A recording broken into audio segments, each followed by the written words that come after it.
नमस्कार, आप देख रहे हैं ग्रेटर जम्मू और मैं हूं आपके साथ नीतू सिंह। कल लोकसभा इलेक्शन 2024 का रिजल्ट हम सबने देखा और अगर जम्मू कश्मीर की बात की जाए तो अगर हम कश्मीर खित्ते की बात करें तो कश्मीर खित्ते में एनसी का जो परफॉर्मेंस रही है बहुत जबरदस्त रही है। लेकिन हालांकि अगर बात की जाए बारामूला सीट पर तो उमर अब्दुल्ला ने जो है कल 50% जब ये वोटिंग हो रही थी, काउंटिंग हो रही थी, तभी उन्होंने अपना जो है डिफीट होने का जो उन्होंने संदेश दे दिया था एक ट्वीट के माध्यम से। इस पर क्या कुछ कहना है एनसी के जम्मू कश्मीर प्रोविंशियल प्रेसिडेंट हमारे साथ मौजूद है रतन लाल गुप्ता जी। इनसे जानते हैं, बातचीत करते हैं कि क्या आगे रणनीति जो है एनसी की रहने वाली है।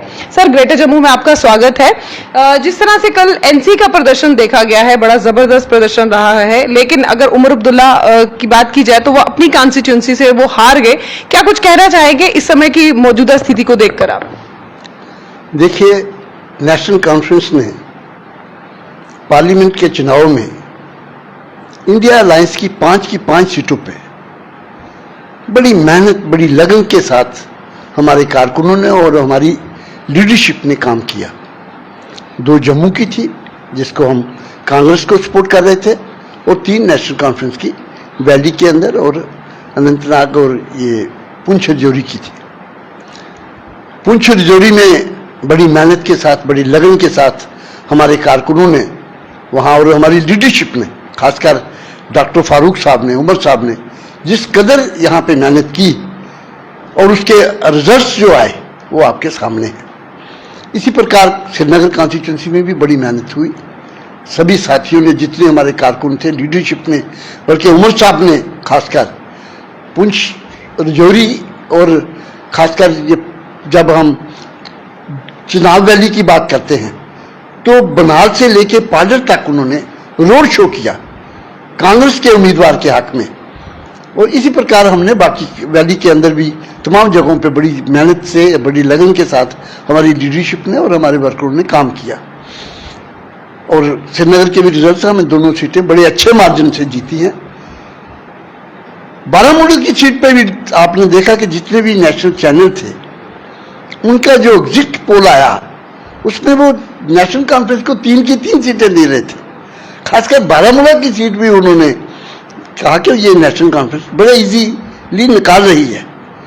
लेकिन हम जो महसूस करते हैं कि आखिरी 2-3 दिन में एक सिंपथी वेव, सेंटिमेंटल वेव वहाँ पे चली, जिसकी वजह से लोगों ने ये बात समझ के शायद हमारा वोट जो है इंजीनियर रशीद जो जिसको जेल के अंदर बंद किया हुआ है उससे वो छूट जाए, तो लोगों ने उस बात को तरजीह दी और उसकी वजह से हम समझते हैं कि हमें ये सीट हमने लूज की है।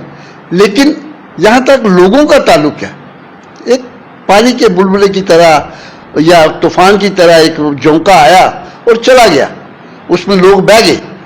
लेकिन ये बात नहीं कि भाई जम्मू कश्मीर के अंदर आज भी मैक्सिमम लोग जो हैं वो नेशनल कॉन्फ्रेंस की लीडरशिप को और नेशनल कॉन्फ्रेंस को पसंद करते हैं, चाहते हैं। और आप देखेंगे कि भाई इस जो आने वाली असेंबली चुनाव है उसमें हमारे कारकुन बड़े नए वलवले के साथ, नई ताकत के साथ, नई ऊर्जा के साथ और अपने लीडरशिप की आशीर्वाद की मदद से हम ये सीटें जितनी भी हैं पार्लियामेंट इसकी असेंबली की सीटों में हम जीतेंगे और हम अपनी सरकार बनाएंगे। सर, जिस तरह से बारामूला सीट की अगर बात करें तो बारामूला सीट पे एनसी काफी ज्यादा स्ट्रांग होल्ड पे रही है, लेकिन क्या ऐसा लगा कि क्यों इंजीनियर रशीद जो जेल के अंदर थे लेकिन फिर भी उमर अब्दुल्ला साहब अपना वो असर जो है वहां पर नहीं दिखा पाए? नहीं, नेशनल कॉन्फ्रेंस का आज भी वहां असर है और उमर अब्दुल्ला साहब की आज भी वहां छाप है। आप देखेंगे 18 की 18 कॉन्स्टिट्यूंसी जो है वहां नेशनल कॉन्फ्रेंस की बड़ी बुनियाद है। वहां पे पहले भी हमने वहां सीटें जीती थी, सीट जो पिछली बार भी। इस बार असर क्यों फीका रहा? वो मैंने कहा कि ये सेंटिमेंटल एक वेव चली, वो चली आखिरी 2-3 दिन में, लोग उस वेव में बैठ गए उसमें बहने की वजह से ये हुआ कि वो जीत गए। लेकिन लोगों के अंदर आज भी वो बात है कि जम्मू कश्मीर को अगर इस तानाशाही से, इस परेशानी से, इस दुख भरी दास्तान अगर एक एक की आप एक एक बंदे की यहाँ से सुने तो आपको नई नई स्टोरियां सामने आएंगी कि उनके साथ जम्मू कश्मीर के अंदर क्या हो रहा है। इन तमाम बातों को, जम्मू कश्मीर को अगर दोबारा उस ट्रैक पे लाया जा सकता है तो लोग आज भी यही समझते हैं कि स्वाय नेशनल कॉन्फ्रेंस के और नेशनल कॉन्फ्रेंस की लीडरशिप के इस दलदल से कोई बाहर नहीं निकाल सकता। अनंतनाग राजौरी सीट जो कि बड़ी हॉट सीट रही है जम्मू कश्मीर की, जिसको लेकर बड़ी सारी बातें भी जो हैं वो की जा रही थी, लेकिन वहां पर मियां अल्ताफ जिन्होंने बड़ा ही अच्छा प्रदर्शन किया, लगभग 5 लाख के करीब जो है वो उन्हें वहां पर वोट्स से लोगों ने जिताया है। आपको क्या लगता है कि कितना वहां पर बाकी पार्टीज जिनका वहां पर प्रदर्शन इतना अच्छा नहीं रहा, उनके ऊपर कितना भारी रहे वो? देखिए, इसमें कई फैक्टर थे, लेकिन एक मेन फैक्टर ये भी था कि जो नेशनल कॉन्फ्रेंस ने कैंडिडेट पेश किया जनाब मियां अल्ताफ साहब, उनकी छवि इतनी सादा, इतनी ऑनेस्ट, इतने मतलब बहुत ही लोगों में पॉपुलर, लोगों में उनके अंदर जो लोगों के अंदर उनके प्रति रिस्पेक्ट रिगार्ड थी, मैं समझता ये फैक्टर भी एक काम करता था। और दूसरा फैक्टर ये था कि पुंछ राजौरी के अंदर नेशनल कॉन्फ्रेंस का काडर बहुत मजबूत है। ये 7 कॉन्स्टिट्यूंसी थी इस 2 डिस्ट्रिक्टों में जो इस पार्लियामेंट्री हल्के के साथ लगी थी, इसमें हमारा काडर इतना मजबूत है, वो भी एक बहुत बड़ा फैक्टर था। और तीसरा फैक्टर यही है, मैंने आपको बताया कि इनके पैरेलल, इनके मुकाबले में जो जितने भी कैंडिडेट थे वो ज़्यादा इतने लोगों में पॉपुलर थे नहीं, लोगों में इतने मकबूल नहीं थे, लोगों में इतनी उनकी साख नहीं समझते थे कि भाई उनकी साख होगी। तो मैं समझता हूँ कि यही बात फैक्टर जो है वो काम कर गया। और फिर नेशनल कॉन्फ्रेंस के कारकुनों की मेहनत, लीडरशिप की मेहनत, ये बहुत बड़ा फैक्टर रहा, जिसकी वजह से हम ये अच्छे मार्जिन से, सिर्फ 1.5 लाख से ज़्यादा मार्जिन तो सिर्फ पुंछ राजौरी से हमने 7 सीटों पर दिया, इससे ज़्यादा और क्या हो सकता है। सर, क्या लगता है कि इतने अरसे के बाद एनसी ने रिवाइव किया है, तो अब एनसी की क्या रणनीति जो है वो आगे बनेगी? देखिए, हमारी लीडरशिप, हमारे कारकुनों के अंदर उनके व्यवहार से, उनकी आशीर्वाद से एक ऐसी ऊर्जा है, ऐसी ताकत है, ऐसी हमें एक शक्ति है कि हम जहां भी जाते हैं लोग हमें प्यार करते हैं, लोग हमें चाहते हैं। फिर बारामूला में क्यों नहीं मिला प्यार? नहीं, वो मैंने प्यार की बात, प्यार आज भी उतना ही है। आप अगर जाए वहां पे आप देखेंगे कि शायद उससे भी ज्यादा हो, लेकिन मैंने कहा कि सेंटिमेंटल वेव, क्योंकि हमारा भारतवर्ष जो है, लोग जो हैं बड़े सेंटिमेंटल है। किसी एक छोटी सी बात पे सेंटिमेंटल अगर हो जाए तो आर पार की लड़ाई लड़ जाते हैं। सेंटिमेंट की बात कर रहे हैं, अनंतनाग राजौरी सीट पर की बात की जाए तो वहां पर मियां अल्ताफ जो बड़े ही स्पिरिचुअलिस्टिक जो है पर्सन के नाम से जाने जाते हैं, बड़े ही आध्यात्मिक किस्म के वो व्यक्ति हैं, क्या ये कार्ड वहां पर वो चल पाया आपका? क्योंकि चला तो है ही है, तो ये भी एक सेंटिमेंटल अटैचमेंट है, आप इसको बोलेंगे? नहीं, लोग दिली प्यार करते हैं, सेंटिमेंटल अटैचमेंट अलग है, सेंटिमेंट होना अलग है। सेंटिमेंट तो हुआ ना, सेंटिमेंट एक दिन में ही सेंटिमेंट, तो किसी ने कहा भाई ये अगर हो जाएगा, अगर आप उसको वोट दे देंगे तो वो जेल से छूट जाएगा, लोग सेंटिमेंटल हो गए तो उन्होंने वोट दिया, तो जेल में कभी मुझे नहीं लगता कोई छोड़ेगा उनको, लेकिन सेंटिमेंटल उस रौ में बह गए लोग, तो चला गया एक सिस्टम। लेकिन यहाँ पे उनकी पर्सनैलिटी अपनी है, उनकी एक बेलाग बेदाग ऑनेस्ट खुदा दोस्त, और उनका अपना व्यवहार, कभी आप उनसे अगर मिले तो पता चलता है कि हम एक नेक बंदे से मिले। तो वो फैक्टर भी बहुत काम किया, क्योंकि आज लोग फेस देखते हैं कि जो मेरी रिप्रेजेंटेशन करने के लिए जा रहा है, जिसने पार्लियामेंट के अंदर हमारे मुतालबात की रिप्रेजेंटेशन करनी है, वो कैसा है, क्या वो कर पाएगा या नहीं कर पाएगा। जब लोग समझते हैं कि नहीं 110% वो करेगा, तो लोग फिर उसको वोट देते हैं। मियां साहब के केस में यही हुआ है कि लोगों को एक इतना यकीन है उनको कि साहब मियां साहब हमारे हर मुतालबे को, हर परेशानी को, हर दिक्कत को, हर मुसीबत को वो पार्लियामेंट के अंदर रखेंगे, और एक अच्छी रिप्रेजेंटेशन जो है हमारे लिए करेंगे। जम्मू डिवीजन की अगर बात करें तो जम्मू डिवीजन में बीजेपी का प्रदर्शन बड़ा ही जबरदस्त रहा है। दोनों जो इनके पार्टी कैंडिडेट्स हैं बड़े अच्छी वोटों के साथ जीते हैं, उसके लिए आपका क्या मानना है? देखिए, एक दो तीन फैक्टर हैं इसमें भी। अगर कैंडिडेटों पे जाया जाए तो मैं समझता हूं कि शायद लोग उनको वोट देना पसंद ना करें। दूसरी बात यह है कि कांग्रेस ने जो अपने कैंडिडेट पेश किए बड़ी लेट किए। देखिए, लाल सिंह जी को बहुत आखिरी स्टेज पे पहले उसको शामिल किया, उसको फिर मतलब है इलेक्शन लड़ाया। टाइम नहीं था, वक्त नहीं था लोगों को ये बात बताने का कि हमारे क्या सिस्टम है। ऑल्दो नेशनल कॉन्फ्रेंस में भी और कांग्रेस में भी आपने देखा होगा कि चुनाव वैली के अंदर जिस कदर नेशनल कॉन्फ्रेंस की लीडरशिप ने काम किया, वहां पर नेशनल कॉन्फ्रेंस के कारकुनों ने काम किया, ये तो एक मिसाल है। और कांग्रेस खुद समझती है कि साहब नेशनल कॉन्फ्रेंस ने हमारे लिए जम्मू सूबे के अंदर बेइंतहा मेहनत की है और इंतहा उन्होंने हमारे लिए काम किया है। तो मैं समझता हूं कि इससे ज्यादा और क्या हो सकता था। सर, आने वाले समय में क्या कुछ जो है अब देखा जा रहा है कि बीजेपी वापस आ चुकी है, बीजेपी के साथ आप कोलैब करेंगे? नहीं, कोई ऐसी गुंजाइश ही नहीं। हमारा अपना इंडिया अलायंस है, बहुत मजबूत तरीन है। पहले तो लोग समझते थे शायद वैसे ही होगा। इंडिया अलायंस की अगर बात की जाए तो जो सुनने में आ रहा था कि इस समय इंडिया अलायंस जो है वो 100 भी पार नहीं कर पाएगी, लेकिन कल अगर देखा गया तो कल 250 के करीब उनका जो रहा है, लगभग 230 के करीब उन्हें जो है सीटें मिली हैं। तो कई प्रदर्शन जो उनका रहा है वो मिला जुला ही लोगों के एक्सपेक्टेशन से थोड़ा सा ऊपर गया। उसको लेकर अब इस समय इंडिया अलायंस बड़ी ही ज्यादा खुशियां मना रही है। लेकिन वहीं अगर बीजेपी का प्रदर्शन देखा जाए, जहां वो 400 पार के आंकड़े की बात कर रहे थे, वहां पर प्रदर्शन उनका हल्का सा जो है फीका रहा। आप कैसे देखते हैं? देखिए,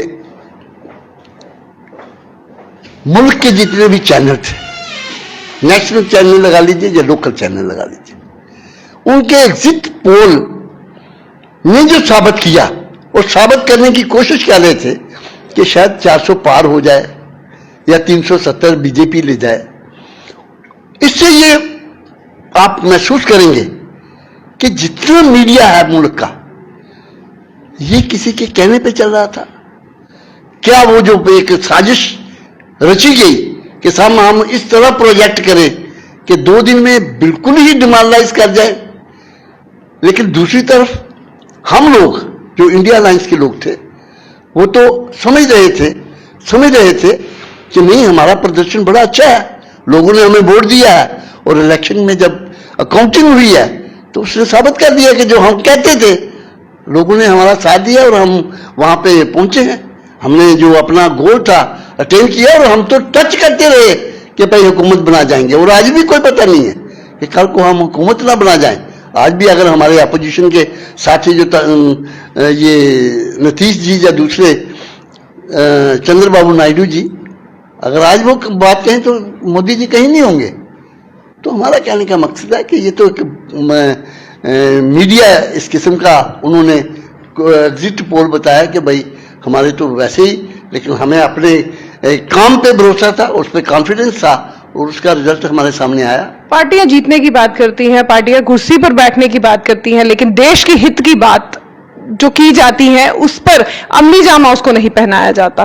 उस पर क्या कुछ आपके विचारधारा है? क्योंकि जिस तरह से बातें मैंने आपको कहा, पार्टी जीतने की बात तो हर कोई करता है, कुर्सी पे बैठने की बात तो हर कोई करता है और टिके रहने की बात हर कोई करता है, लेकिन जब देश की हित की बात आती है तब सिर्फ तब तक ही बातें वहां तक ही महदूद क्यों रह जाती हैं जब तक पार्टी ने जीतना होता है। जैसे ही पार्टी कोई भी जीत जाती है फिर वो बातें सिर्फ जो की तो रह जाती हैं। देखिए, एक बात तो बड़ी साफ है कि पिछले 10 सालों में जो इन्होंने लोगों के साथ वायदे किए थे, जो देश के साथ इन्होंने वायदा किया था, वो पूरे नहीं कर पाए। बड़ी साफ बात है। लेकिन फिर भी जीत गए। वही कह रहे हैं हम कि भाई कर नहीं पाए। लेकिन देश जहां आएगा, मैं तो कहूंगा सरकार किसी की भी बने, डेमोक्रेसी है, चाहे हमारी बने चाहे बीजेपी वालों की बने, मोदी जी की बने, हमारी यही बात होगी कि वो जो भी काम करें देश हित के लिए करें, लोगों के हित के लिए करें, और लोगों में जो वायदा करें वो कोशिश करें पूरा करें। जैसे उन्होंने 2 करोड़ नौकरी का वायदा किया था कि साहब हम 2 करोड़ नौकरी हर साल देंगे, क्या वो वायदा पूरा हुआ? आज बच्चों की हालत देखिए, अनएम्प्लॉयमेंट इस मुल्क के अंदर देख लीजिए कि बच्चे डिग्री ली हुई हैं, डॉक्टर, इंजीनियर्स, पीएचडी, लेकिन सड़क की धूल चाट रहे हैं और नशे की तरफ जा रहे हैं। सर 70 सालों में भी अगर बात की जाए तो फेवरेटिज्म तो हमेशा से वहां उस समय भी, उस दौर में भी देखा गया। नहीं, फेवरेटिज्म मैं कहता हूं, नौकरियां तो देते 2 करोड़, नेपोटिज्म था, फेवरेटिज्म था। 2 करोड़ नौकरियां जो देनी थी। देखिए हमारे टाइम पे तो ये था कि कोई आदमी भूखा ना मरे। हम लोग तो ये था भाई चलो जी, अगर कोई नहीं तो डेली वेजर का ही चाहिए, चले काम चले, उसके घर पे कम से कम चूल्हा तो जले। सरकार का तो यही मकसद है कि कोई आदमी भूखा ना सोए, उसका चूल्हा जलना चाहिए। कोई अगर पढ़ा लिखा बच्चा, उसको नौकरी मिलनी चाहिए, रिसोर्सेज ऐसे करने चाहिए सरकार ने। लेकिन बदकिस्मती है कि नहीं हो पाए, जिसकी वजह से अनएम्प्लॉयमेंट का रेट हाईएस्ट हुआ है पूरे मुल्क के अंदर। तो हमारा यही कहना है कि साहब कोई भी सरकार आए, इस वक्त लोगों की बात करें, लोगों के हित की बात करें, मुल्क के हित की बात करें। जिस डेवलपमेंट के आप लारे देते हैं, ख्वाब दिखाते हैं, सपने दिखा रहे हैं लोगों को, वो ख्वाब पूरे करने की कोशिश करें, तभी हम समझते हैं कि लोगों के हित की सरकार होगी, लोगों के मुल्क के हित की सरकार होगी और उसी पे चलेगी। सर आखिरी सवाल आपसे, ये तो थे लोकसभा इलेक्शन का रिजल्ट जिसमें एनसी ने बहुत ही अच्छा प्रदर्शन दिया है। अब असेंबली इलेक्शन जो है वो आने वाली है। असेंबली इलेक्शन लोकसभा इलेक्शन से बिल्कुल हटके होती है, जमीन आसमान का उसमें फर्क रहता है, तो उसमें क्या लगता है कि जनता का भरपूर प्यार आपको मिल पाएगा? बिल्कुल, हमें पूरा यकीन है कि हम पिछले 10 सालों से नेशनल कॉन्फ्रेंस जम्मू कश्मीर के लोगों के लिए जो फाइट कर रही है, उनके हक हकूक के लिए जो बात कर रही है, उनके बच्चों के एम्प्लॉयमेंट की जो बात कर रही है, पानी, बिजली और सिविक सर्विसेज के बेटरमेंट के लिए बात कर रही है, ये नेशनल कॉन्फ्रेंस ही कर रही है। आज देखिए कि कीमतें जो हैं आसमान छू रही है। जो सिलेंडर 400 का आता था आज 1200 1100 रुपये मिल रहा है। अनएम्प्लॉयमेंट की बात आपको हमने कही है, तो इन्होंने कितने वायदे किए थे, लेकिन आज लोग नेशनल कॉन्फ्रेंस को इसलिए प्यार करते हैं कि यही एक पार्टी है, यही इनकी लीडरशिप है, यही फारूक अब्दुल्ला है, यही उमर अब्दुल्ला है, जो इस दलदल से लोगों को बाहर निकालेंगे। शुक्रिया सर। तो ये थे हमारे साथ रतन लाल गुप्ता जी, जो एनसी के जम्मू कश्मीर प्रोविंशियल प्रेसिडेंट हैं, जिनसे हमने बातचीत की। जिस तरह से कल लोकसभा इलेक्शन में जम्मू कश्मीर की अगर बात की जाए तो एनसी का बड़ा ही अच्छा प्रदर्शन रहा, लेकिन कहीं ना कहीं एक तरफा अगर बात की जाए बारामूला सीट की, तो उसमें इनका प्रदर्शन बहुत ही फीका नजर आया है। आने वाली असेंबली इलेक्शन के लिए भरपूर तैयारियां जो है वो अभी से शुरू हो चुकी है, और इनका ये कहना है कि आने वाले समय में जो लोगों की मसले मसाइल हैं उस पर एनसी जो है गौर करेगी, क्योंकि एनसी का ये हमेशा से दावा रहा है कि लोगों के मसले मसाइल को दूर करने के लिए एनसी हमेशा उनके साथ कंधे से कंधा मिलाकर चलती रही है और उनके मसलों को हल करने के लिए हमेशा उनके साथ खड़ी रही है। तो क्या कुछ कहना चाहते हैं आप इस वीडियो के बारे में? कमेंट सेक्शन में कमेंट करके जरूर बताइएगा। तब तक के लिए मुझे दीजिए इजाजत। कैमरामैन अजय साडू के साथ मैं नीतू सिंह, ग्रेटर जम्मू के लिए। धन्यवाद।